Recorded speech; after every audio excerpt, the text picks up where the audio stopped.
जय हिंद साथियों, विद्यापीठ study pad में आप सबों का स्वागत है। अभी हम इस वीडियो में जो ज्ञान बिंदु का प्रैक्टिस सेट आया है उसका ही सेट नंबर 10 देखेंगे।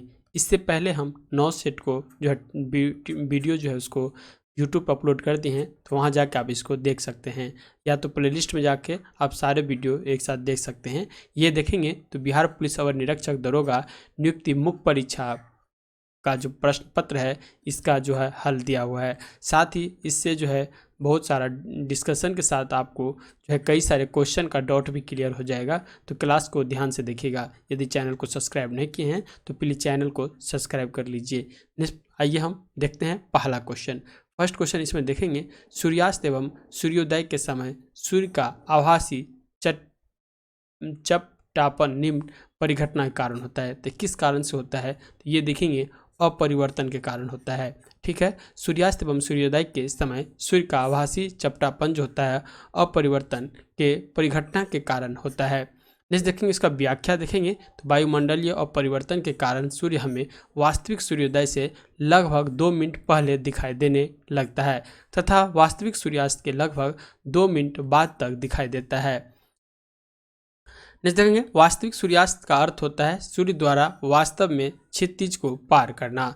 वास्तविक सूर्यास्त और आभासी सूर्यास्त के बीच का समय का अंतराल लगभग 2 मिनट का होता है। इसी परिघटना के कारण ही सूर्योदय तथा सूर्यास्त के समय सूर्य की चक्रिका चपटी प्रतीत होती है।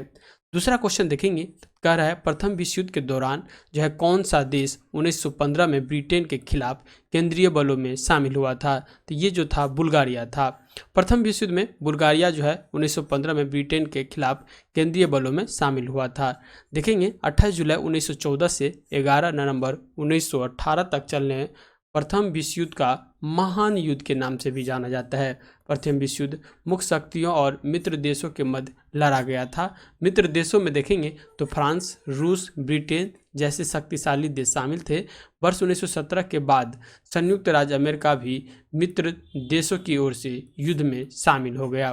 केंद्रीय शक्तियों में शामिल प्रमुख देशों में जो है जर्मनी, ऑस्ट्रेलिया, हंगरी, ऑटोमन साम्राज्य और बुल्गारिया आदि देश इसमें शामिल थे।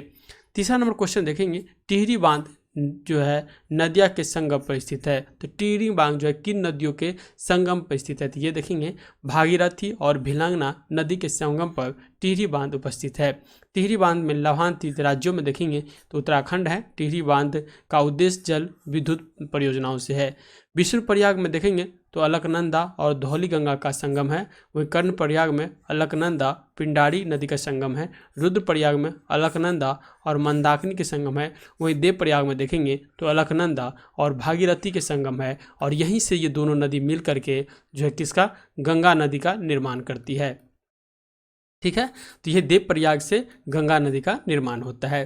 नेक्स्ट क्वेश्चन देखते हैं 4 नंबर, किसी अर्धचालक का ताप बढ़ाने पर उसकी प्रतिरोधकता क्या होगा? तो इसकी प्रतिरोधकता जो है ये आपका घट जाएगा।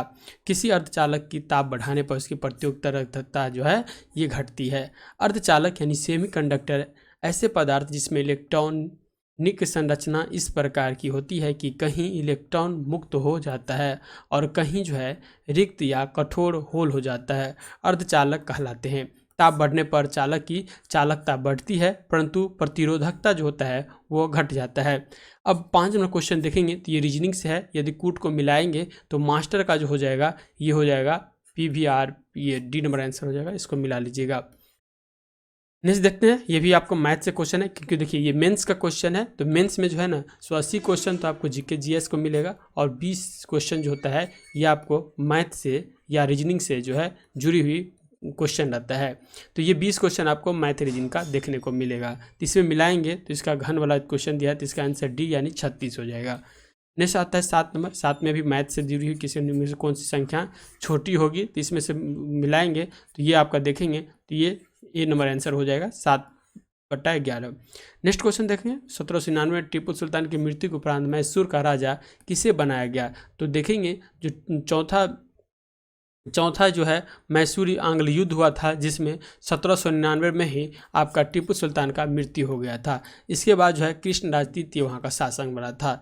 टीपू सुल्तान की मृत्यु श्रीरंगपट्टन की आखिरी युद्ध यानी चतुर्थ आंग्ल मैसूर युद्ध में के दौरान जो है 1799 में हो गया था।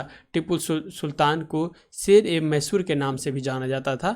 टीपू सुल्तान को पराजय और मृत्यु के उपरांत विजय अंग्रेजों ने मैसूर को संरक्षित राज्य बनाकर वहां एक 5 वर्षीय बालक वाडियार वंश का जो शासक था कृष्णा तृतीय को सिंहासन पर बैठा दिया।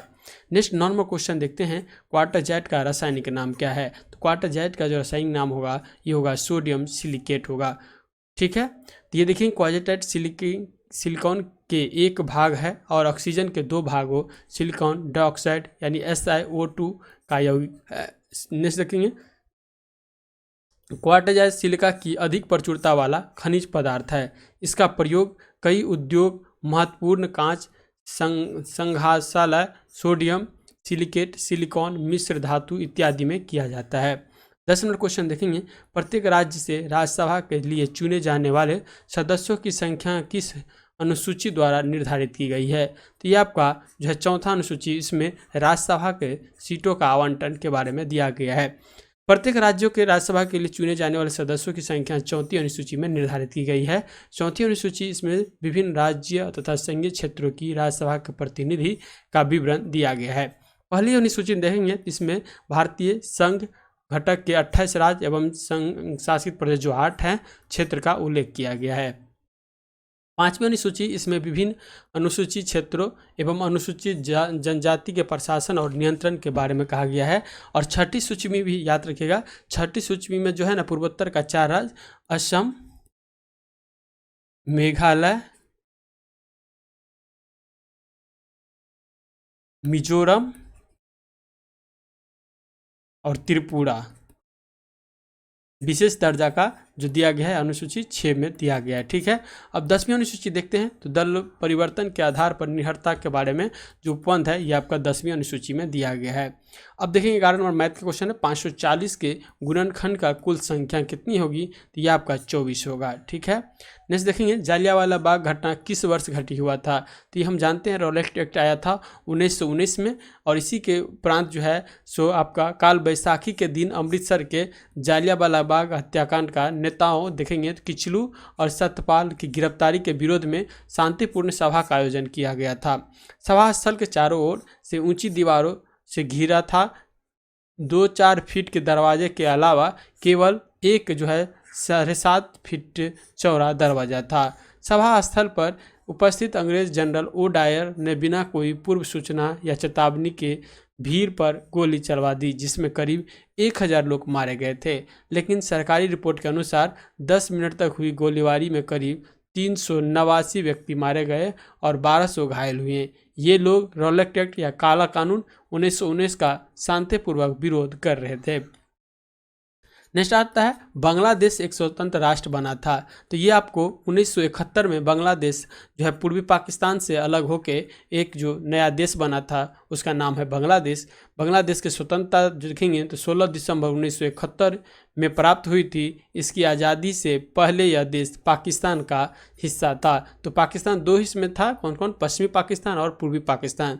तो पश्चिमी पाकिस्तान जो हुआ ना इसको चेंज करके क्या कर दिया गया? बांग्लादेश कर दिया गया। नेक्स्ट देखते हैं, निम्नलिखित में से किस में चांदी नहीं है?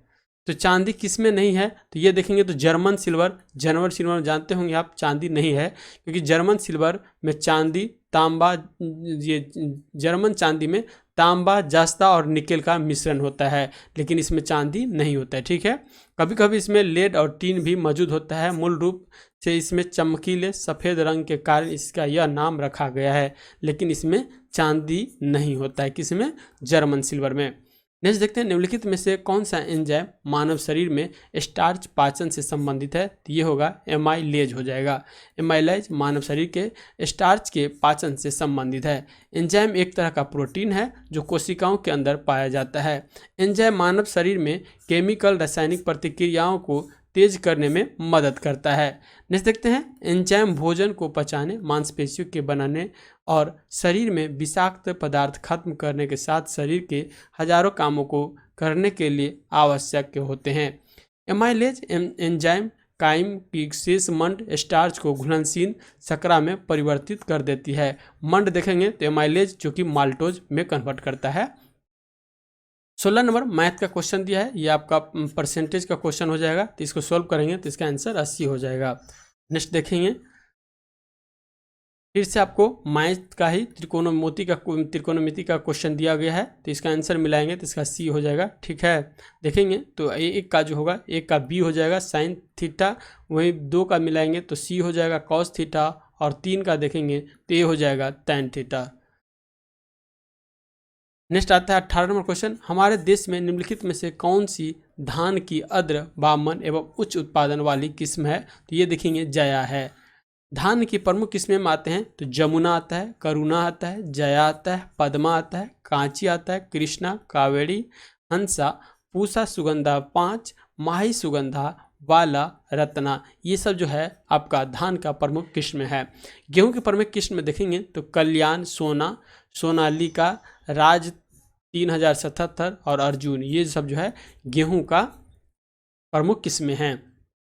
इंटीग्रल कोच फैक्ट्री कारखाना स्थित है, तो ये कहाँ पे है इंटीग्रल कोच फैक्ट्री? तो ये देखेंगे तो पैराम्बर में है। ठीक है, integral coach factory, integral coach कारखाना पैराम्बर में स्थित है। इंटीग्रल कोच फैक्ट्री स्वतंत्र भारत की शुरुआती कोच उत्पादन इकाइयों में से एक है, जो तमिलनाडु के पैराम्बूर, चेन्नई में स्थित है। इसका उद्घाटन भारत के पहले प्रधानमंत्री पंडित जवाहरलाल नेहरू के द्वारा 2 अक्टूबर 1955 को किया गया था। बाद में 2 अक्टूबर 1962 को इसकी फर्निशिंग डिवीजन का उद्घाटन किया गया, जिसे पूरी तरह से तैयार हुए डब्बों का उत्पादक तेजी से बढ़ गया था।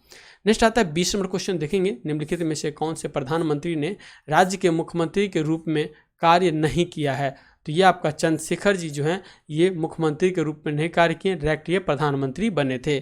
श्री चंद्रशेखर का कार्यकाल 10 नवंबर 1990 से 21 जून 1991 तक प्रधानमंत्री बनने से पहले किसी राज्य के मुख्यमंत्री कार्य में नहीं किए थे।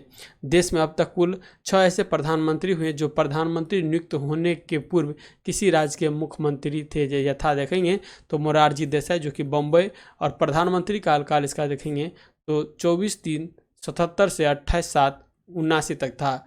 चौधरी चरण सिंह उत्तर प्रदेश का मुख्यमंत्री रहे थे, और ये प्रधानमंत्री का कार्यकाल 28/7 से ये रहे थे। उसके बाद वीबी सिंह, ये भी आपको पहले उत्तर प्रदेश का मुख्यमंत्री रहे थे।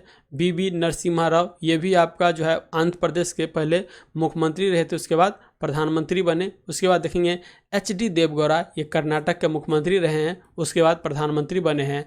और नरेंद्र मोदी देखेंगे तो ये गुजरात का मुख्यमंत्री रहे हैं, और प्रेजेंट टाइम क्या है, प्रधानमंत्री है। नेक्स्ट 21 नंबर क्वेश्चन देखेंगे तो क्लोरोजैलिनाल तथा टारपीन ऑयल का मिश्रण किस रूप में कार्य करता है? तो ये जो करता है रोगाणुरोधक के रूप में कार्य करता है। रोगाणुरोधक प्रतिरोध का तात्पर्य किसी भी सूक्ष्मजीव, बैक्टीरिया, वायरस, कवक, परजीवी आदि द्वारा एंटीमाइक्रोबियम दवाओं जैसे एंटीबायोटिक्स, एंटीफंगल, एंटीवायरल, एंटीमाइरियल या एंटीहेलमिंटिस, जिनका उपयोग संक्रमण के इलाज के लिए किए जाते हैं, के खिलाफ प्रतिरोध हासिल कर लेने से होता है। क्लोरो जो है जाइलिनॉल या टारपीन ऑयल का मिश्रण रोगाणुरोधक के रूप में जो है ये कार्य करता है। अब मैथ का देखेंगे तो अनुपात यानी आयु वाला ये क्वेश्चन है, इसको सोल्व करिएगा तो 13:6 आएगा। नेक्स्ट 23 नंबर क्वेश्चन देखते हैं, दूध को दही में परिवर्तित करने वाला बैक्टीरिया जो होता है ये कौन होता है? तो लैक्टिक एसिड बैक्टीरिया होता है। तो यहाँ पे इसका आंसर ए हो जाएगा।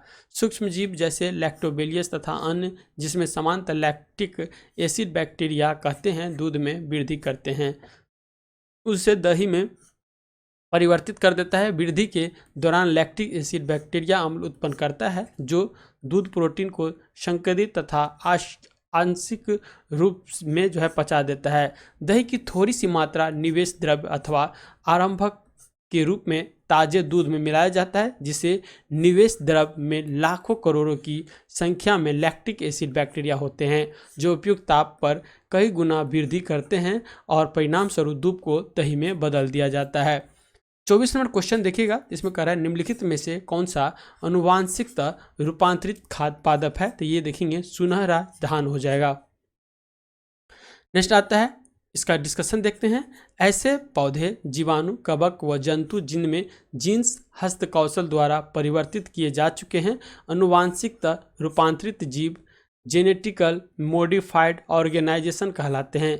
जीएमओ का व्यवहार रूपांतरित जीन की प्रकृति, परपोषी पौधे, जंतुओं या जीवाणुओं की प्रकृति व खाद्य जाल पर निर्भर करता है। जीएम पौधे का उपयोग कई प्रकार से लाभदायक है। अनुवांशिक रूपांतर द्वारा नेक्स्ट देखिएगा, इसमें अजैव प्रतिबलों जैसे ठंडा, सूखा, लवण, ताप के प्रति अधिक सहिष्णु फसलों का निर्माण करता है। रासायनिक पीड़क नाशक पर देखेंगे तो कम निर्भरता कारण पीड़क नाशी में प्रतिरोध फसल हो जाता है। कटाई पश्चात होने वाले अन्नादि देखेंगे तो ये आपको नुकसानों को कम करने में सहायक होता है। सुनहरा चावल के बारे में पढ़ लेते हैं। सुनहरा चावल जो है ये आपका गोल्डन राइस या गोल्डन चावल के नाम से आता है। ओरिया सेटिटा चावल की एक किस्म है जिसमें बीटा कैरोटीन जो खाने वाले चावल में विटामिन ए उपलब्ध कराता है, जो जैव संश्लेषण के लिए जेनेटिक इंजीनियरिंग के द्वारा बनाया जाता है। गोल्डन राइस का रंग जो होता है ये आपका हल्दी जैसा होता है। इंटरनेशनल राइस रिसर्च इंस्टीट्यूट और उसके सहयोगी फिलीपींस राइस रिसर्च इंस्टीट्यूट और बांग्लादेश राइस रिसर्च इंस्टीट्यूट ने परिसर में नियंत्रित वातावरण में गोल्डन राइस की सफलतापूर्वक खेती की है। फिलीपींस एशिया में गोल्डन राइस रोपण को मंजूरी देने वाला दुनिया का पहला देश बन गया है। नेक्स्ट आता है, समीर ने कहा सरिका से, तो ये आपका मिलाएंगे तो इसका पुत्र वधु हो जाएगा, जो कि ब्लड रिलेशन का क्वेश्चन है। नेक्स्ट आता है 26 नंबर क्वेश्चन देखेंगे, परमाणु रिएक्टर में ग्रेफाइट का प्रयोग किस रूप में किया जाता है? तो मंदक के रूप में जो है ना ग्रेफाइट का प्रयोग किया जाता है। ग्रेफाइट के रूप में दो चीज़ का, मंदक के रूप में दो चीज़ का प्रयोग होता है, ये याद रखिएगा। एक तो होता है D2O यानी कठोर जल होता है उसका प्रयोग, और दूसरा जो होता है ग्रेफाइट का प्रयोग होता है। ठीक है, इस दो चीज़ का जो प्रयोग होता है मंदक के रूप में। कंट्रोलर चार्ज में जो यूज का होता है वो आपका कैडमियम का जो छड़ होता है ना, इसका जो उपयोग होता है वो आप याद रखें, कंट्रोलर छड़ के रूप में इसका उपयोग किया जाता है, कैडमियम के छड़ को। नेक्स्ट देखते हैं, परमाणु रिएक्टर में ग्रेफाइट को मंदक के रूप में प्रयोग किया जाता है। परमाणु रिएक्टर में द्वारा नाभिकीय ऊर्जा को रचनात्मक कार्यों के प्रयोग में लाया जाता है। यह ऐसी युक्ति है जिसमें यूरेनियम 235 का नियंत्रण विखंडन कराया जाता है। विखंडन में निकलने वाली ऊष्मा ऊर्जा से पानी का भाप बनाकर टरबाइन चलाया जाता है, जिससे विद्युत का उत्पादन होता है। नेक्स्ट आता है, विखंडन अभिक्रिया में उत्पन्न न्यूट्रॉनों की गति तीव्र होती है। इन न्यूट्रॉनों की गति को मंदित करने के लिए भारी जल DTU ग्रेफाइट का प्रयोग जो है मंदक के रूप में या कहीं रहेगा मॉडरेटर के रूप में किया जाता है। नेक्स्ट आता है, मध्य रेल मंडल का मुख्यालय कहाँ है? तो मध्य रेल मंडल का मुख्यालय देखेंगे तो मुंबई CST हो जाएगा, तो यहाँ पे इसका आंसर C हो जाएगा। मध्य रेलवे का मुंबई होता है, दक्षिण पूर्वी रेलवे का कोलकाता, पूर्वी रेलवे का कोलकाता, कोलकाता मेट्रो का कोलकाता, उत्तर रेलवे का नई दिल्ली, और उत्तर पूर्व जो है उत्तर पश्चिम रेलवे का जयपुर हो जाएगा। इसमें एक और याद रखिएगा जो हो जाएगा उत्तर पश्चिम का जो हो जाएगा ना, ये हो जाएगा हाजीपुर बिहार के। ठीक है, तो ये चीज़ याद रखिएगा।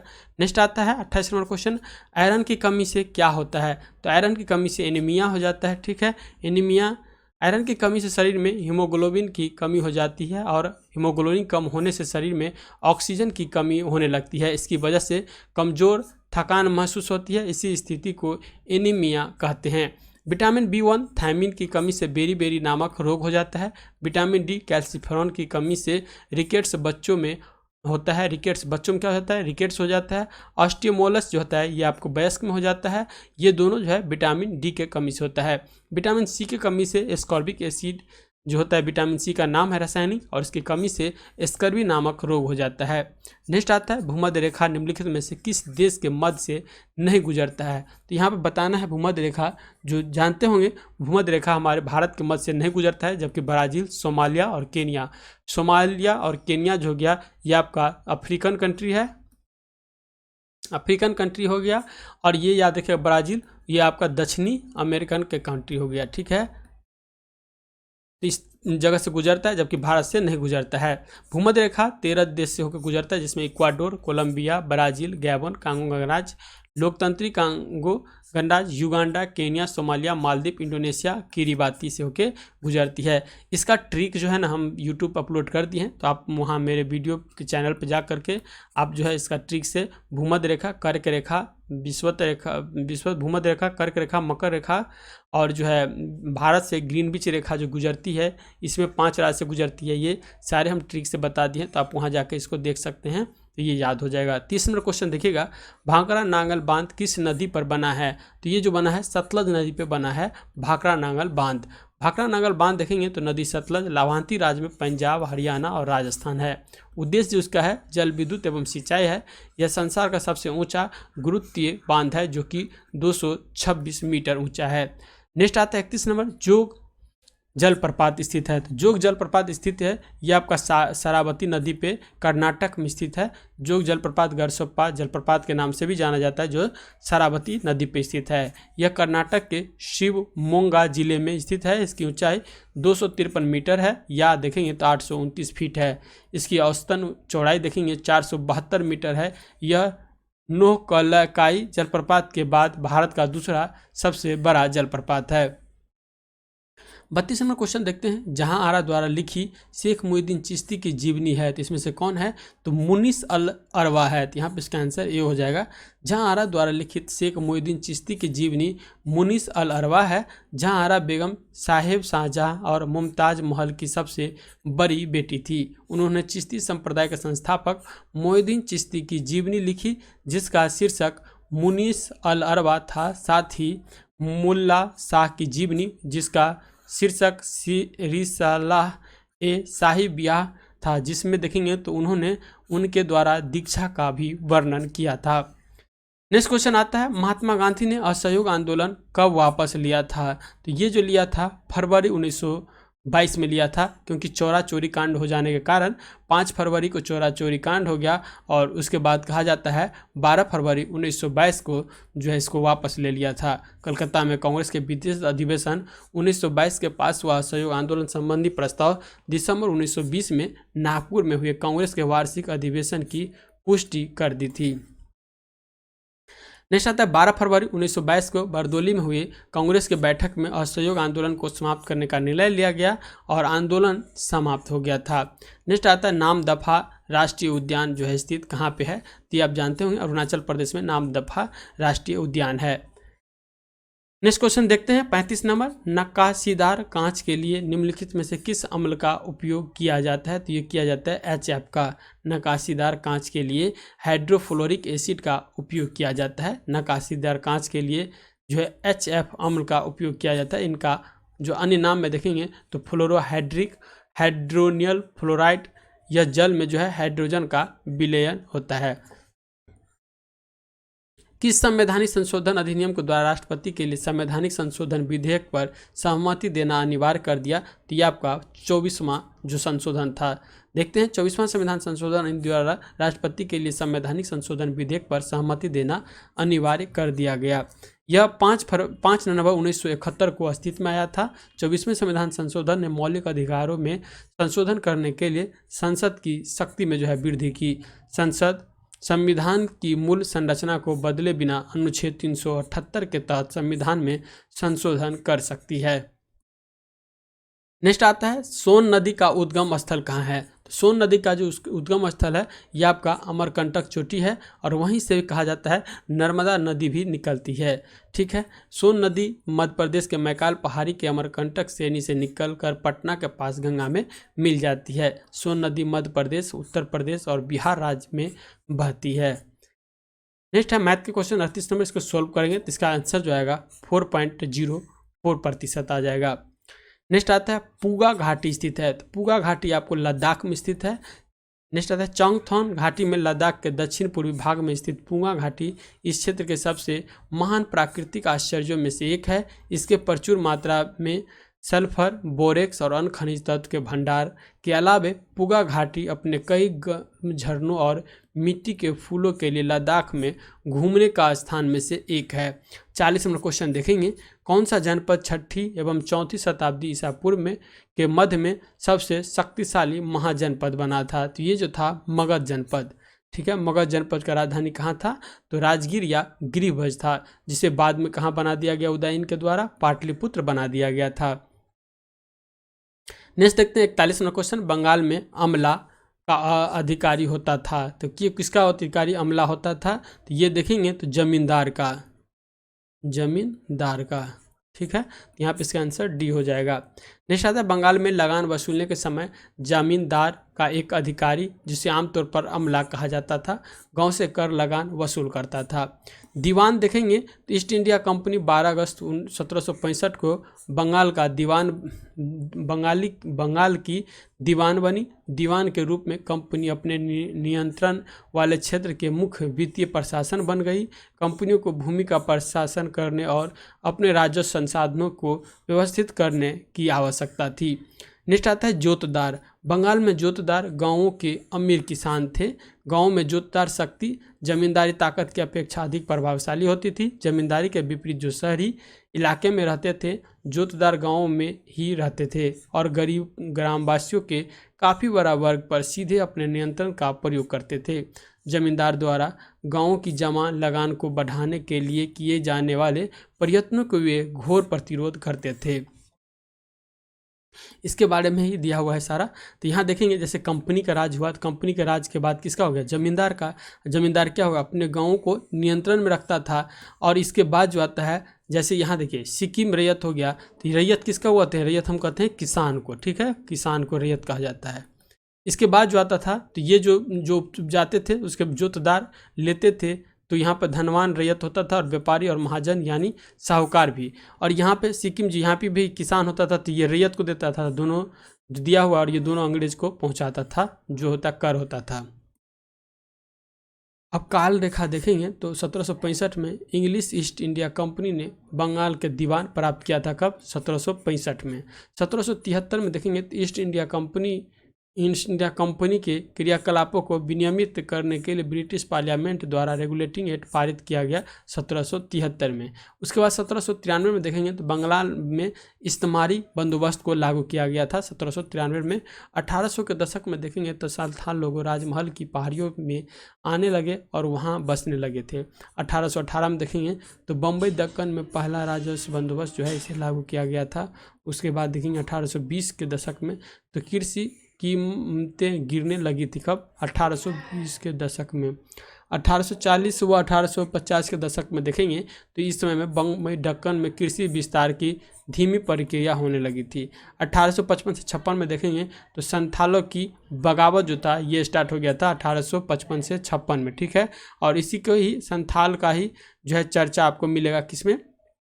1857 का इस संथाल का युद्ध के बारे में सन्यासी युद्ध का चर्चा मिलता है आनंद मठ के बुक में, ठीक है, आनंद मठ बुक में, जो कि बंकिम चंद्र चटर्जी के द्वारा लिखा गया है। 1861 का देखेंगे तो कपास में तेजी से जो है समांकरण हो गया था। 1875 में दक्कन के गांवों में रैयतों ने बगावत की थी। कब? 1875 में। ये कुछ इंपॉर्टेंट डेट था और इससे जुड़ी ही कुछ इंपॉर्टेंट फैक्ट था। नेक्स्ट आता है कोतवाल। कोतवाल देखेंगे तो अकबर के शासनकाल में साम्राज्य के कई प्रांतों में बटा हुआ था, जिसे जो है सूबा कहा जाता था। सूबे के प्रशासन को सूबेदार कहलाते थे, जो राजनीतिक तथा सैनिक दोनों प्रकार के कार्यों का निर्वहन करते थे। प्रत्येक प्रांत में एक वित्तीय अधिकारी भी होता था जो दीवान कहलाता था। कानून और व्यवस्था बनाए रखने के लिए सूबेदार को अन्य अफसरों का जो है सहयोग प्राप्त था, जैसे कि बख्शी सैनिक वेतनधारी होते थे। सदर देखेंगे तो धार्मिक और धर्मदार किए जाने वाले कार्यों के मंत्री होते थे। फौजदार देखेंगे तो सेना नायक, और कोतवाल देखेंगे तो नगर का पुलिस अधिकारी होता था, ठीक है। अब आता है मुर्रा नस्ल किसका है? तो मुर्रा नस्ल जो होता है ना, ये भैंस का एक नस्ल प्रकार का नस्ल है जो कि मुर्रा होता है, ठीक है।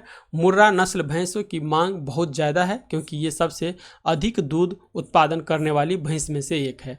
मुर्रा नस्ल की भैंस को ज़्यादातर इस्तेमाल डेयरी में दूध उत्पादन के लिए किया जाता है। इसके दूध में वसा फैट की मात्रा 7 से 8% तक होती है। भैंसे की इस नस्ल का ज़्यादातर इस्तेमाल पंजाब और हरियाणा में अधिक किया जाता है।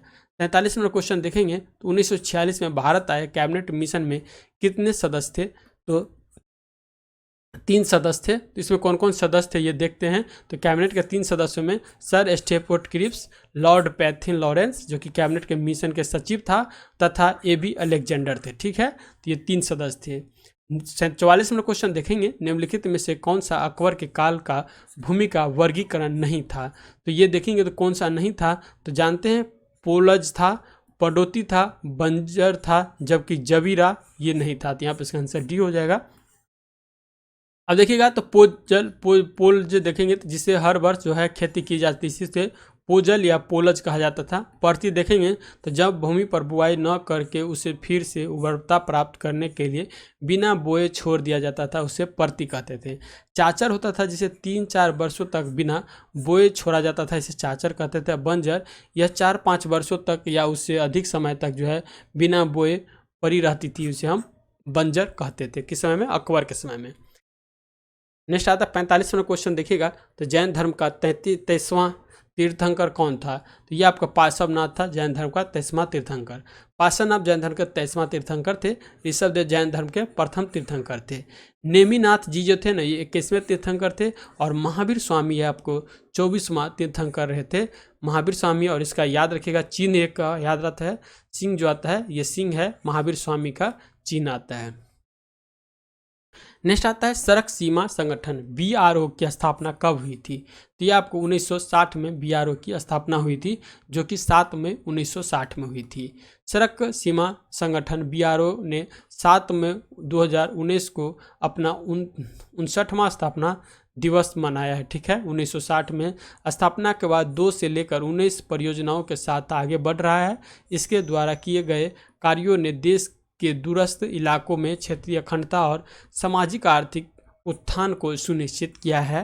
नेक्स्ट आता है अलंकेश्वर स्थित है। अलंकेश्वर स्थित होगा, ये आपका गुजरात में है, अलंकेश्वर स्थित है। अलंकेश्वर भारत के गुजरात राज्य में भरूच जिले में स्थित एक नगर है। अलंकेश्वर शहर का धार्मिक महत्व भी है, क्योंकि प्रसिद्ध श्री अलंकेश्वर तीर्थ आसपास के क्षेत्र में है। यह पेट्रोलियम उत्पादन के लिए भी प्रसिद्ध है। यहाँ का दिगंबर जैन मंदिर और चिंतामणि पार्श्वनाथ के मंदिर भी है, जिसमें भगवान चिंतामणि पार्श्वनाथ की 150 मीटर विशाल भूरी रंग की मूर्ति बनी हुई है।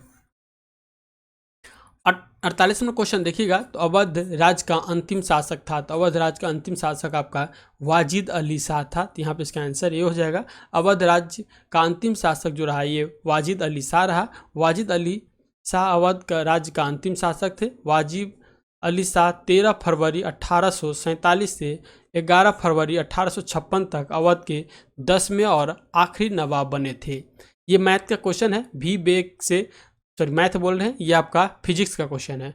भी वेग से गतिमान वस्तु को गतिज ऊर्जा जो है लेमडा है, यदि वेग को प्रारंभिक वेग का 1/3 गुना घटा दिया जाए तो गतिज ऊर्जा होगी। तो उसकी गतिज ऊर्जा क्या हो जाएगी? उसकी गतिज ऊर्जा आपको k/9 यानी इसका क्या होता है, mv² होता है ना, mv² होता है। तो वेग देखेंगे तो 1/3 कर दिया, तो इसका स्क्वायर करेंगे तो क्या हो जाएगा, 1/9 हो जाएगा, यानी इसका आंसर बी आंसर हो जाएगा। नेक्स्ट कहता है भिलाई दुर्गापुर राउरकेला इस्पात संयंत्रों का निर्माण किस पंचवर्षीय म्यूजियम किया गया। तो ये दूसरे पंचवर्षीय योजना में किया गया था। अब देखिए इसको याद रखेगा, तो इसको याद रखेगा भीरू यानी भिलाई जो हुआ था ना, किसके सहयोग के, रूस के सहयोग से इसका स्थापना हुआ था। इसको याद रखेगा दुबे। ठीक है, ये दुर्गापुर है और दुबे ब्रिटेन के सहयोग से इसकी स्थापना हुआ था। इसको याद रखिएगा राज करके। ठीक है, राज, तो राज से राजस्थान और जो से जर्मनी के सहयोग से राउरकेला का स्थापना हुई थी। यह योजना PVC महालोविस मॉडल पर आधारित था। इस योजना का अनेक महत्वपूर्ण जो उद्योग था स्थापित हुआ, वहीं दिया है भिलाई। तो भिलाई 1955 में किसके, सोवियत रूस के संघ से। दुर्गापुर आपको 1956 में ब्रिटेन के, और राउरकेला 1959 में जर्मनी के सहयोग से इसका स्थापना हुआ था। इस योजना का मुख्य उद्देश्य समाजवादी समाज की स्थापना करना था। 51 नंबर क्वेश्चन देखेंगे, तो निम्नलिखित में से कौन सी धातु केवल पराबैंगनी तरंगों की प्रतिक्रिया पर अपने पृष्ठ में इलेक्ट्रॉन उत्सर्जित करती है। तो ये आपका जिंक है, इसके द्वारा किया जाता है। जिंक केवल पराबैंगनी तरंगों की प्रतिक्रिया पर अपने पृष्ठ में इलेक्ट्रॉन का उत्सर्जन करती है। नेक्स्ट आता है विलियम हेल्सन हॉल वॉक्स तथा फिलिप लिनार्ड के 1886 से 1902 के बीच प्रकाश विद्युत उत्सर्जन की परिघटनाओं का किए गए अन्वेषण से, जिसका संक्षिप्त विवरण एनसीईआरटी पुस्तक भौतिक कक्षा 12 के जो है ये आपको पेज में दिया हुआ है, ये देख लीजिएगा।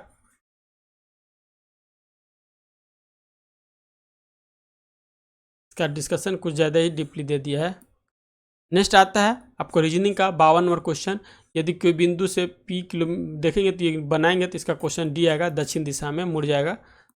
नेक्स्ट आता है 53 नंबर क्वेश्चन। इसको भी जो है पासा का क्वेश्चन है और इसको बनाएंगे तो 6 इसका आंसर हो जाएगा। नेक्स्ट क्वेश्चन देखते हैं, मैथ का ही ये त्रिकोणमिति का क्वेश्चन है और इसको सॉल्व करेंगे तो इसका जो आंसर आएगा जो केवल 1 और 3 जो है ये आपका सही हो जाएगा। ठीक है। नेक्स्ट आता है नामेरी टाइगर रिजर्व भारत के किस राज्य में जो है स्थित है? तो नामेरी टाइगर रिजर्व जो होगा ये भारत के असम में स्थित है, तो यहाँ पे इसका आंसर ए हो जाएगा। ठीक है। देखेंगे तो नामेरी राष्ट्रीय उद्यान असम राज्य के सोनितपुर जिले के पूर्वी हिमालय के तलहटी में स्थित है। निम्नलिखित शब्दों में से कौन एक तार्किक क्रम के व्यवस्थित कीजिए? एक क्रम में व्यवस्थित करेंगे तो ये आपका रीजनिंग क्वेश्चन है। इसका हो जाएगा पहले आएगा रोगी, फिर अस्पताल, फिर भर्ती, फिर उपचार, फिर निदान हो जाएगा। भारत में मीठे पानी का सबसे बड़ा झील कौन है? तो ये आप जानते होंगे जम्मू कश्मीर में बुलर झील है और वही बुलर झील से आपका कौन सा नदी निकलता है? झेलम नदी निकलता है। झेलम नदी जो है ये बुलर झील से ही निकलता है। ठीक है। देखेंगे तो डल झील जम्मू कश्मीर में है, नैनीताल झील उत्तराखंड में है, भीमताल झील उत्तराखंड में है। लोकसभा के विपक्ष के नेताओं का बनने के लिए कम से कम सदन का कुल सदस्य का कितना वोट होना चाहिए? तो कम से कम 1/10 होना चाहिए सीट, तभी ये विपक्ष दल का नेता बन सकते हैं। वर्तमान में देखेंगे संसद के लोकसभा में कुल सीटों की संख्या 545 है।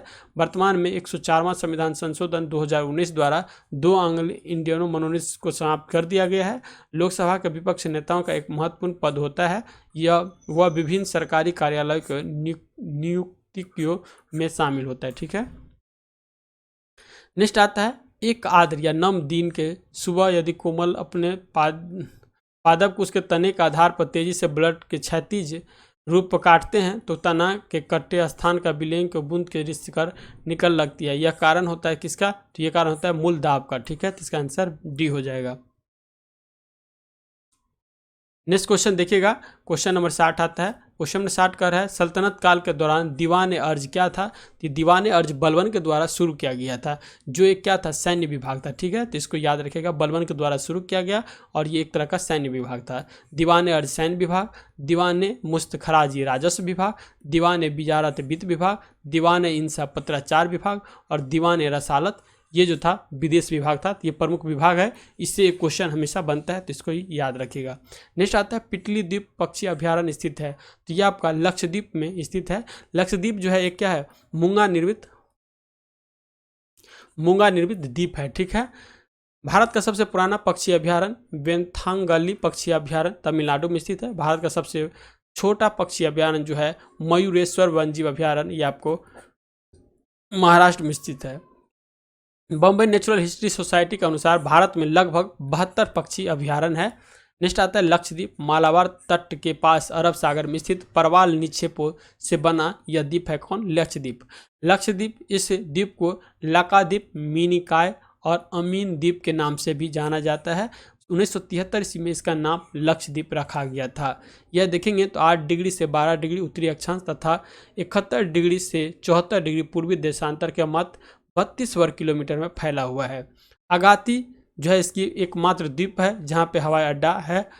पिटली द्वीप जहाँ मनुष्य का निवास नहीं है, यह एक पक्षी अभ्यारण्य है। ठीक है। और इसका जो राजधानी पूछ लेगा कभी कभी तो अमरावती जो है इसका राजधानी है, किसका? लक्षद्वीप का। नेक्स्ट देखेंगे 62 number question, world economic outlook का प्रकाशन निम्नलिखित में से किस संस्था के द्वारा किया जाता है? तो इकोनॉमिक जो है आउटलुक जो हो जाएगा ना, ये अंतर्राष्ट्रीय मुद्रा कोष के द्वारा किया जाता है। इसे हम इंग्लिश में IMF कहते हैं, तो ये याद रखिएगा।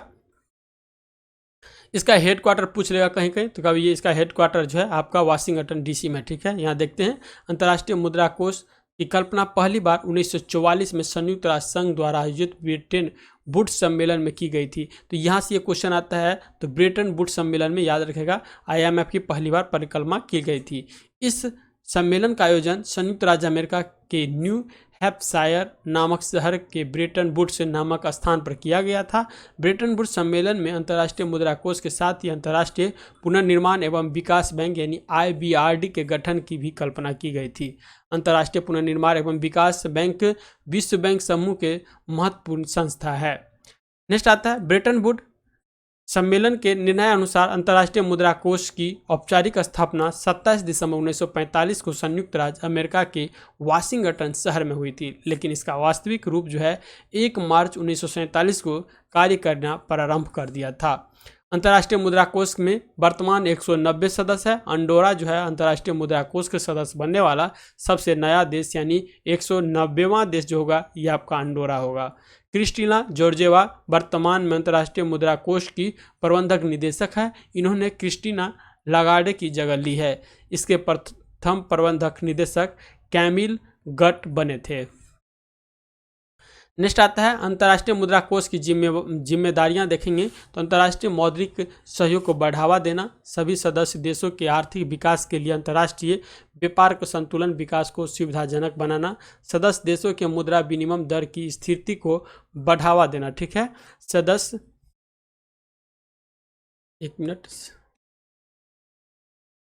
नेक्स्ट आता है सदस्य देशों को भुगतान संतुलन की समस्या के समय जो है आर्थिक सहायता प्रदान करना, बहुपक्षीय भुगतानों की व्यवस्था स्थापित करके विनिमय प्रतिबंधों को समाप्त करना अथवा कम करना। नेक्स्ट आता है धन शोधक तथा आतंकवाद के वित्तीय को रोकने हेतु सदस्य देशों तथा अन्य अंतर्राष्ट्रीय संस्थाओं को सहयोग प्रदान करना।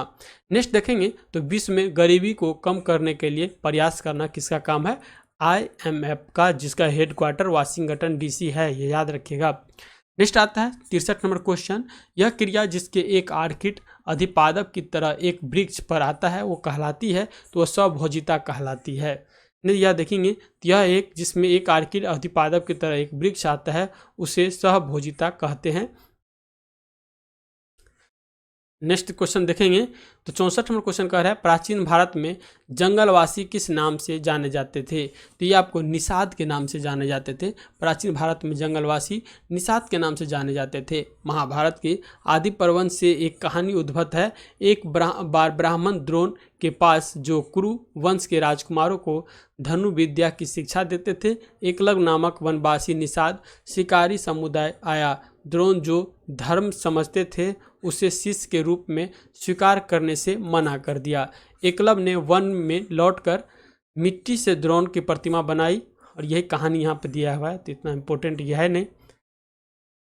नेक्स्ट देखते हैं क्वेश्चन 65 नंबर, भारत के निम्नलिखित राज्यों में से किसमें जो है टेप्सा पास या दर्रा स्थित है? तो ये आपका हिमाचल प्रदेश में स्थित है। ठीक है, नेक्स्ट क्वेश्चन देखेंगे 66 नंबर, निम्नलिखित में से किस पादप का परागकण एलर्जी कारक है? तो ये होगा आपका पार्थेनियम का। ठीक है, पार्थेनियम के परागकण एलर्जी कारक होते हैं। परागकण नर युग्म भेदभाव के प्रतिनिधित्व करता है।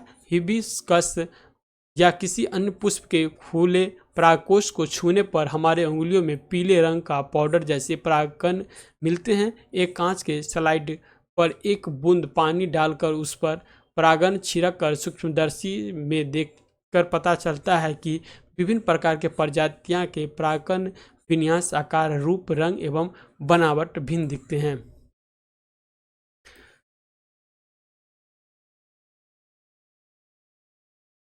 इसमें कुछ ज़्यादा ही दे दिया है। नेक्स्ट क्वेश्चन देखेंगे। नेक्स्ट क्वेश्चन कह रहा है निम्नलिखित में से जो है कौन सा जाइलम का भाग नहीं है? तो जाइलम का भाग जो होगा चालनी नलिका जो होता है ये आपका जाइलम का भाग नहीं है। चालनी नलिका जाइलम का भाग नहीं होता है। और जाइलम क्या क्या होता है ये देख लेते हैं। यह उत्तक पौधों के जड़, तना एवं पत्तियों में पाया जाता है। इसे चालन उत्तक भी कहते हैं। यह विभिन्न प्रकार के तत्वों से बना होता है। ये है वाहिकाएं, जाइलम तंतु, जाइलम मृदु तत्व। इसे प्रायः काष्ठ भी कहते हैं। यह संवहनीय उत्तक है। इसके दो मुख्य कार्य होते हैं। पहला जो होता है जल व खनिज लवणों का संवहन और दूसरा जो होता है यांत्रिक दृढ़ता प्रदान करना। नेक्स्ट आता है पौधों की आयु की गणना जाइलम उत्तक के वार्षिक वलय को गिनकर की जाती है। पौधे की आयु के निर्धारण इसी विधि में डेंड्रोक्रोनोलॉजी कहा जाता है। नेक्स्ट आता है फ्लोम। फ्लोम देखेंगे तो जाइलम की भांति फ्लोम भी पौधों की जड़, तना और पत्तियों में पाया जाता है। यह पत्तियों द्वारा तैयार भोजन पदार्थों को पौधे के विभिन्न भागों तक पहुंचाता है। किसके द्वारा? फ्लोएम को द्वारा। यह एक संचय ऊतक है जो पौधों को यांत्रिक संचय प्रदान करता है। फ्लोएम निम्नलिखित 4 तत्वों का बना होता है। एक तो होता है चालनी, नलिकाएं, सहकोशिकाएं, फ्लोम तंतु या फ्लोम मधु तक जो होता है, इससे ये बना होता है। नेक्स्ट देखते हैं 68 नंबर क्वेश्चन कर है निम्नलिखित में से कौन सा क्षेत्र भारत का जैव विविधता हॉटस्पॉट का प्रतिनिधि करता है? तो ये आपका पश्चिमी घाट हो जाएगा। पश्चिमी घाट भारत के जैव विविधता हॉटस्पॉट का प्रतिनिधित्व करता है। पूर्वी हिमालय और पश्चिमी घाट भारत के 2 जैव विविधता हॉटस्पॉट है। नेक्स्ट देखेंगे जैव विविधता हॉटस्पॉट वह क्षेत्र है जहाँ अनेक लुप्त होती प्रजाति पाई जाती हैं। विश्व में कुल जो है 36 जैव विविधता सक्रिय केंद्र है। नेक्स्ट आता है 69 नंबर क्वेश्चन प्रोपोलैक्टम का उपयोग किसके निर्माण के लिए किया जाता है? तो ये आपका नायलॉन 6 के निर्माण के लिए इसका उपयोग किया जाता है। नेक्स्ट देखते हैं नायलॉन 6 जो होता है यह प्रोपोलैक्टम को जल के साथ उच्च तापमान पर गर्म करके प्राप्त किया जाता है। नायलॉन 6 का उपयोग डोरियां, वस्त्रों और रस्सियों के निर्माण में भी इसका प्रयोग किया जाता है। नायलॉन 6 देखेंगे तो इसका विचरण हेक्सा मेथिलीन डाइएमीन एवं एडिपिक अम्ल के उच्च दाब तथा उच्च ताप पर संघनन द्वारा किया जाता है। नायलॉन 6 का उपयोग सीटो, ब्रश के सुको और जो है वस्त्र उद्योग में इसका प्रयोग किया जाता है। नेक्स्ट क्वेश्चन देखते हैं श्वेतलिंग कप किस खेल से संबंधित है? तो ये आपका टेबल टेनिस से इसका संबंध है। हस्तिनापुर का उत्खनन जो है किसके मध्य में हुआ था? तो 1950 से 52 ईस्वी के मध्य में हुआ था।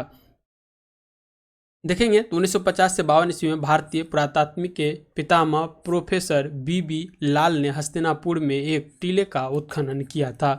72 नंबर क्वेश्चन देखेंगे तो निम्नलिखित में से किस लेंस का उपयोग जो है करके मानव आंख की मायोपिया समस्या को ठीक किया जा सकता है? तो ये आपका अवतलन लेंस हो जाएगा। मायोपिया दिखेगा तो इसको ही हिंदी में कहते हैं निकट दृष्टि दोष। ठीक है, निकट दृष्टि अवतल लेंस का उपयोग जो है मानव आंख के मायोपिया समस्याओं को ठीक करने के लिए किया जाता है। मायोपिया की हो निकट दृष्टि दोष कहते हैं कि ग्रसित व्यक्ति को नज़दीक की वस्तु तो देख लेता है परंतु दूर स्थित वस्तु जो है ये आपको नहीं देख पाता है।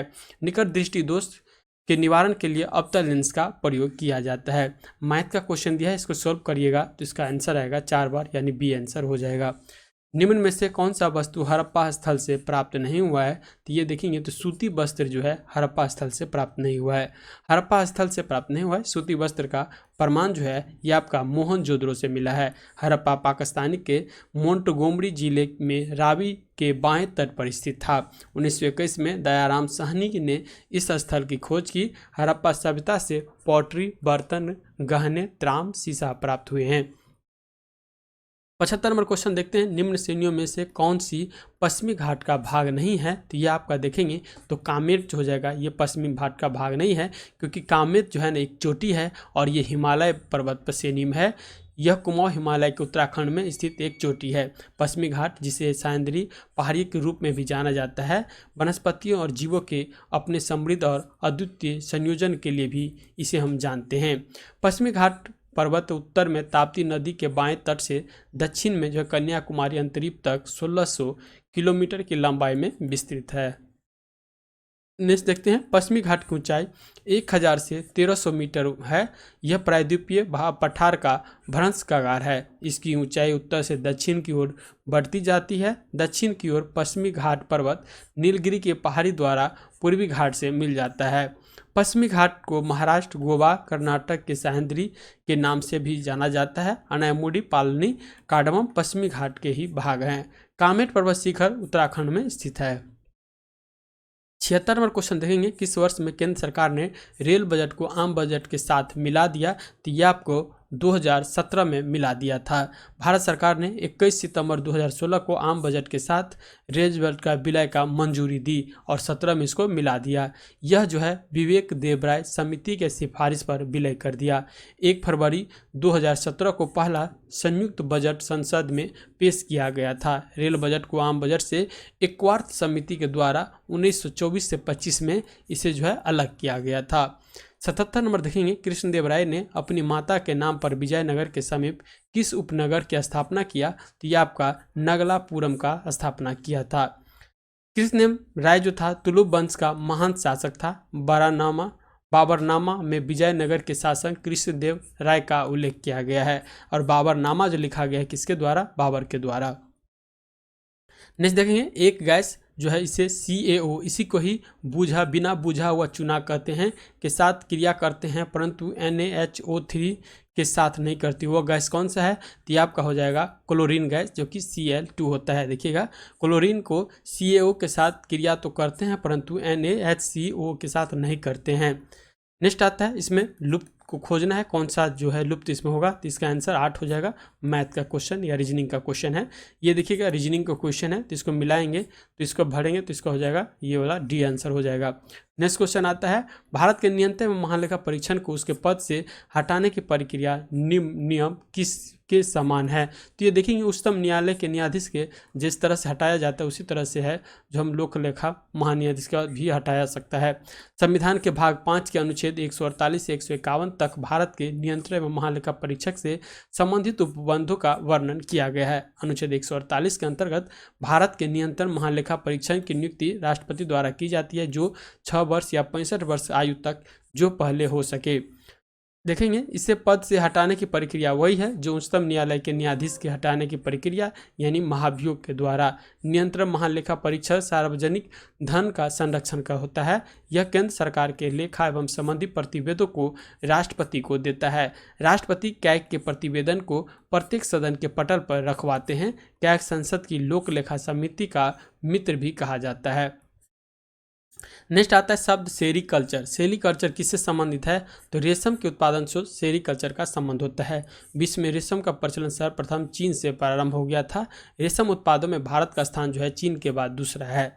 रेशम के कीड़ों शहतूत, महुआ, साल, बेर, कुसुम के वृक्षों की पत्तियों पर पाले जाते हैं। भारत के रेशम के सभी किस्मों के उत्पादन करने वाला एकमात्र देश है। जिसमें देखेंगे तो शहतूत रेशा जो होता है ये कर्नाटक में, मूंगा रेशा असम में, इरी रेशम असम में, तसर रेशम ये आपको झारखंड में इस सब रेशम का उत्पादन किया जाता है। भारत में रेशम उत्पादन में कर्नाटक स्थान प्रथम है। केंद्रीय इरी अनुसंधान संस्थान मेदिनी पाथर मेघालय में है और केंद्रीय तसर अनुसंधान प्रशिक्षक संस्थान देखेंगे तो यह आपका रांची झारखंड में स्थित है। नेक्स्ट आता है, निम्नलिखित में से कौन सी विश्व की सबसे हानिकारक जलीय खरपतवार है? तो ये आपका आइकोर्निया हो जाएगा। यहाँ पे इसका आंसर 1 लगा लीजिएगा। नीला सोन मोव रंग के सुंदर फूलों को जो जलाशय में काफ़ी चिंताकर्षण आकार के पालवी पौधे पर होते हैं, अपने सुंदर फूलों के कारण भारत में उगाए गए थे, लेकिन अपनी अतीत से वृद्धि के कारण तबाही मचा रहे ये पौधे हमारे हटाने की क्षमता से कहीं अधिक तेजी से वृद्धि कर रहा है और हमारे जलमार्गों वाटरवे को अवरुद्ध कर रहा है। ये जल स्थित आइकोर्निया केसीपीजी पादप है जो विश्व के सबसे अधिक समस्या उत्पन्न करने वाले जलीय खरपतवार बीड और जिन्हें बंगाल का जो आतंक भी कहा जाता है। ये पादप सुपोषी जलाशय में काफ़ी वृद्धि करते हैं और इसके पारितंत्र गति का असंतुलित कर देता है। नेक्स्ट देखेंगे, निम्नलिखित में से कौन सा देश जो है सार्क का सदस्य नहीं है? तो ये आपका ईरान जो है सार्क का सदस्य नहीं है। ठीक है, इसकी स्थापना देखेंगे, ढाका शिखर सम्मेलन 7-8 दिसंबर 1985 में निर्णय अनुसार इसकी स्थापना किया गया और इसका जो हेडक्वार्टर है ये आपका काठमांडू में है। इसका जो देखेंगे 8 सदस्य इसके देश है, जिसमें भारत, मालदीव, पाकिस्तान, बांग्लादेश, श्रीलंका, भूटान, नेपाल और अफगानिस्तान इसके 8 सदस्य देश हैं। इसका कभी कभी फुल फॉर्म याद रखिएगा क्योंकि फुल फॉर्म इसके बार बार पूछा जाता है। तो south Asian association for regional cooperation इसका जो है फुल फॉर्म होगा। 85 नंबर देखेंगे, किस मुगल सम्राट के शासनकाल में मुगल दरबार में चाहर तस्लीम और जमीन बोझ लागू किया गया है। तो ये जो किया गया है शाहजहां के द्वारा, शाहजहां के शासनकाल में मुगल दरबार में चाहर, तस्लीम और जमीन बोझ लागू किया गया है। शाहजहां ने प्रारंभ में उलेमाओं को प्रश्न करने के लिए सिजदा प्रथा तथा पैबोस को समाप्त करके उसके स्थान पर चाहर तस्लीम की प्रथा शुरू की। नेक्स्ट आता है जमीन बोझ की प्रथा भी शाहजहां द्वारा खत्म कर दी गई और पगड़ी में बादशाह का तस्वीर पहनने की जो है मनाही कर दिया गया था। नेक्स्ट आता है 86 नंबर, बौद्ध धर्म के उपदेश देने हेतु किस भाषा का प्रयोग किया गया था। तो बौद्ध धर्म तो थे पाली से, और प्राकृत रखिएगा तो प्राकृत हो जाएगा जैन धर्म से। नेक्स्ट आता है वही देखिए त्रिपिटक जो है पाली भाषा में है। पाली के साथ प्राकृतिक समय का अवधि के दौरान आम जनता की भाषा थी। अब मैथ का क्वेश्चन सोल्व करेंगे तो इसका आंसर हो जाएगा 7/12। नेक्स्ट आता है अचुंबक पदार्थ है। तो अचुंबक पदार्थ क्या होगा, चुंबक की ओर क्षीण बल द्वारा आकर्षित होना, ठीक है, उसे कहते हैं अनुचुंबक पदार्थ। ठीक है, अनुचुंबक पदार्थ जो होता है वे पदार्थ जो चुंबकीय क्षेत्र में रखने पर चुंबकीय बल रेखाओं को अपने में से शून्य की तुलना में अधिक गुजरने दे, अर्थात जो चुंबकीय बल रेखाओं को अपनी ओर आकर्षित करते हो, ऐसे पदार्थ को है अनुचुंबकीय पदार्थ, और पदार्थों की इस गुण को अनुचुंबकत्व कहते हैं। नेक्स्ट आता है किस मौर्य स्तंभ के शीर्ष पर एक विशाल हाथी स्थापित की गई है। तो ये आपका संख्या स्तंभ पे है। संख्या के शीर्ष पर एक विशाल हाथी को स्थापित किया गया है। संख्या अथवा संकीसा भारतवर्ष के उत्तर प्रदेश राज्य के फर्रुखाबाद जिले के पखना रेलवे स्टेशन के 7 मील दूरी काली नदी के तट पर बौद्ध धर्म स्थल है। इसका प्राचीन नाम शंकास्य है और इसके शीर्ष पर एक विशाल हाथी का स्थापित किया गया है। 90 नंबर क्वेश्चन देखेंगे, पर्यावरण संरक्षण के बारे में जागरूकता फैलाने में सहायक पुस्तक साइलेंट स्प्रिंग के लेखक कौन है। तो ये जो थे रसेल कार्सन के द्वारा। तो यहाँ पे इसका आंसर बी हो जाएगा। यह पुस्तक 27 सितंबर 1962 को प्रकाशित हुई थी। यह पेस्टिसाइड के दुष्प्रभाव पर आधारित है। नेक्स्ट आता है मैथ का क्वेश्चन, इसको सोल्व करेंगे तो 3 इसका आंसर हो जाएगा। नेक्स्ट देखते हैं तिलैया बांध किस नदी पे है। तिलैया बांध जो होगा वही आपको बराकर नदी पे है। भारत के झारखंड राज्य में सबसे प्रचलित बांधों में से एक तिलैया बांध जो बराकर नदी पर स्थित है। इस बांध का नाम आमतौर पर झुमड़ी तिलैया के नाम पर जो है रखा गया है।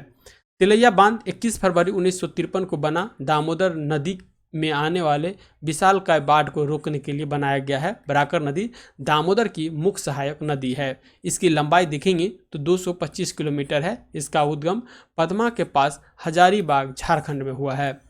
93 में क्वेश्चन देखेंगे तो किस एक्ट के द्वारा भारत में ईस्ट इंडिया कंपनी के द्वारा व्यापारिक अधिकार को समाप्त कर दिया। तो ये जो किया गया था 1813 के चार्टर एक्ट के द्वारा जो है ब्रिटिश ईस्ट इंडिया कंपनी के चार्टर को नवीनीकृत किया गया और इससे ब्रिटिश ईस्ट इंडिया कंपनी के व्यापारिक अधिकार को समाप्त कर दिया। लेकिन इसमें आता है चाय और चीनी को व्यापारी को छोड़ करके बाद बाकी सभी को समाप्त किया गया। और 1833 में जाइएगा तो इसमें चाय और चीनी का जो व्यापार था उसको भी चीन और चाय दोनों का जो व्यापार था इसको भी खत्म कर दिया गया 1833 के चार्टर एक्ट के द्वारा। नेक्स्ट आता है जो आपका श्रृंखला को मिलान करने के लिए दिया है तो इसको मिलाइएगा तो इसका आंसर बी हो जाएगा। कोडरमा के खनन के लिए जाना जाता है। तो कोडरमा जो है अब्रक के खनन के लिए जाना जाता है तो इसका आंसर हो जाएगा सी नंबर। अब देखिएगा तो 96 नंबर इसका एक तरफ संशोधन दिया है और दूसरा तरफ इसका कूट मिलान करने के लिए दिया है। तो यहाँ पर हम मिलाएंगे इसका तो बी आंसर होगा और यहाँ पर यही सही दिया हुआ है। तो 1 का 3 नंबर मिलाते तो वस्तु एवं सेवा कर लागू 102 संविधान संशोधन देखेंगे तो राष्ट्रीय पिछड़ा वर्ग आयोग को संवैधानिक दर्जा है। 103 में देखेंगे तो आर्थिक रूप से कमजोर वर्ग के लिए 10% आरक्षण की व्यवस्था किया गया है। और 104 में लोकसभा में आंग्ल भारतीय समुदाय के आरक्षित सीटों को प्रावधान को समाप्त कर दिया है जो आर्टिकल 232 में दिया गया था जो एंग्लो इंडिया का बारे में दिया गया था।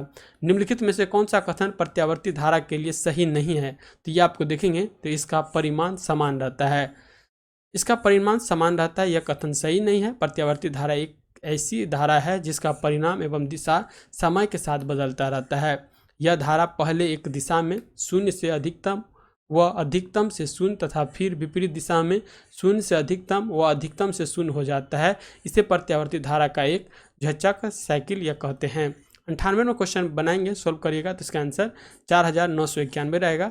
नेक्स्ट 99 में क्वेश्चन देखें महात्मा गांधी की जीवनी का लेखक कौन है। ये लिखा गया है डी.जी. तेंदुलकर के द्वारा। दीनानाथ गोपाल तेंदुलकर ने 1909 से 1971 में रहते मुक्त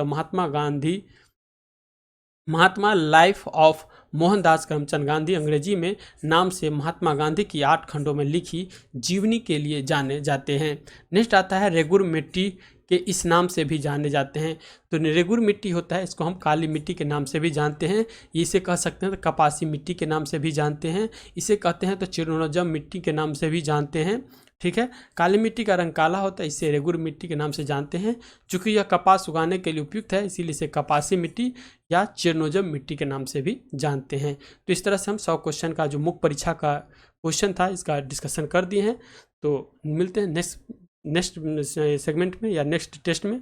तब तक के लिए धन्यवाद। जय हिंद, जय भारत।